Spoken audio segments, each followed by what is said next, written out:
It's not quite the NBA, but more and more in the NFL draft, we see the talent pool coming from the underclassmen. Guys who have chosen to forego their senior seasons to test the waters in the NFL, such as the case at the wide receiver position in 2013.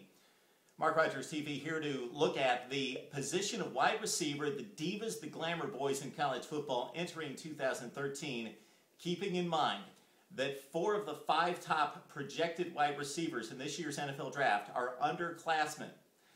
That includes DeAndre Hopkins of Clemson, also Robert Woods of USC, Cordell Patterson of Tennessee, and the consensus number 1, Keenan Allen of Cal, a guy who, with little quarterback help and a 3-win football team, caught 61 for 6 touchdowns. So that is not eye-popping in any way, especially in this day's college football. But Keenan Allen is projected to be a number 1 receiver in the NFL. But who's coming back to college football? We start with our number 1 guy.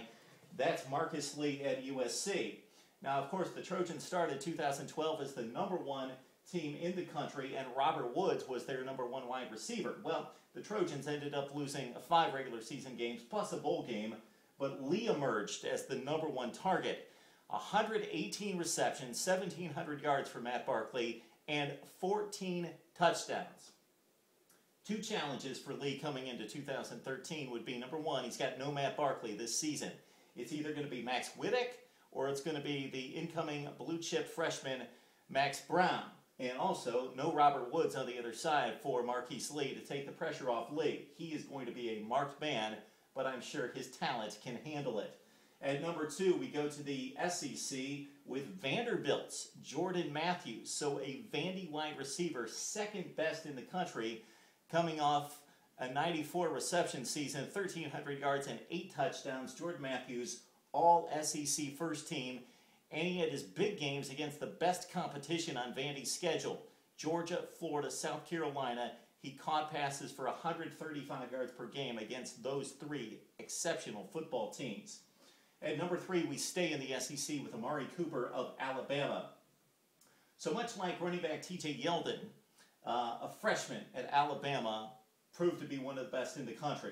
Amari Cooper barely made any mark in the first 4 games, and then he exploded on the scene in a Week 5 against Ole Miss, and he turned in his best games, again, like Yeldon, against the best competition. Amari Cooper caught passes for 136 yards against Texas A&M, 128 in the SEC championship game against Georgia, and he caught 2 touchdowns against the Irish in the BCS championship game and 105 yards.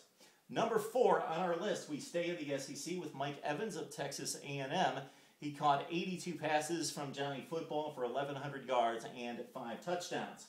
At number 5, we go to the Big 12 and pass-happy Oklahoma State and Josh Stewart, who caught 100-plus passes. Make that 101 for 1,200 yards and 7 touchdowns as a sophomore.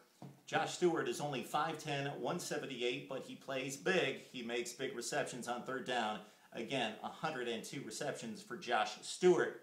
Now we move on to the 6th position, and Cody Hoffman of BYU, who caught 100 balls for 1,248 yards and 11 touchdowns for the Cougars. At number 7, we're back in the Big 12 with Oklahoma's Jalen Saunders. 62 catches, 3 touchdowns, but keep in mind, he missed 4 games, and also look at him stepping up in the biggest game of the year for Oklahoma against Oklahoma State. A 51-48 win in overtime for the Sooners. Saunders caught 10 for 162, and of course Oklahoma needed that win over the Cowboys to tie Kansas State for the Big 12 championship. Sammy Watkins comes in at number 8.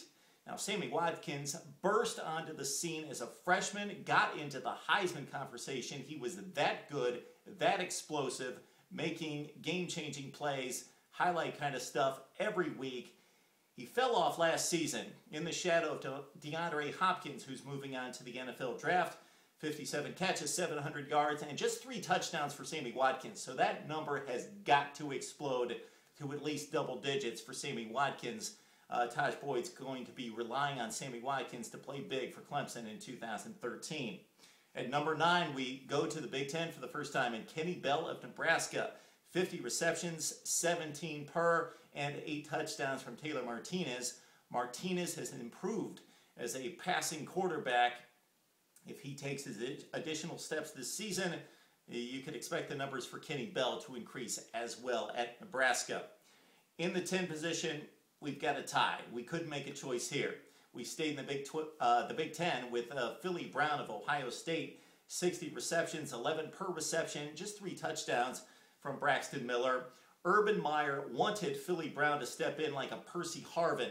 He's just not that kind of talent. He's very dependable, makes the catches, sure hands, occasionally can make a guy miss, but he's not going to run away from too many guys in space and make guys miss. He's reliable, and he caught 60 again for 11 per reception, catches a lot of bubble screens in that offense from Braxton Miller. We've got Philly Brown of Ohio State at number 10.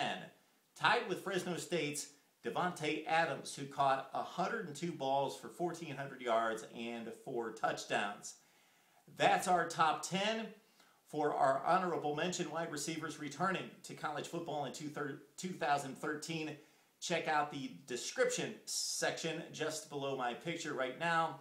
Tell us where we missed it, where guys should have been ranked higher, ranked lower, where they should have been in or out. You analyze the wide receivers coming back this fall in college football now on Mark Rogers TV.